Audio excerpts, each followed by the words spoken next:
Diba, nagtatanong sa akin kung anong skincare ko ngayon, sabi ko, Rejuve talaga ako. Tapos di talaga sila naniniwala kasi daw, bakit daw ang ganda nakikita ng face ko, bakit daw hindi ako malat, hindi namumula yung face ko, hindi nagtotosino-tosino, ganyan. Sabi ko, eto kasi yung isa sa ginagamit ko at sinasabay ko sa aking pagre-rejuve. Yung pinaka last step ko guys, tapos na akong mag-night cream. Kaya kasalanan to ng DW, bakit?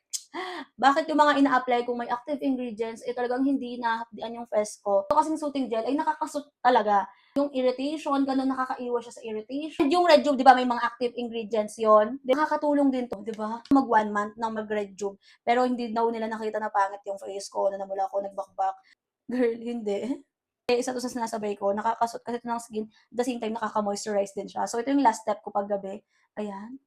This is from DW. 50 pesos lang to. Ganito na siya kalaki. Yes, amang mo. Mura ang DW, guys. Pero kita niyo naman skin ko, di ba? Hindi ko recommend na isabay niyo sa Rejuve niyo kung hindi siya naging okay sa akin.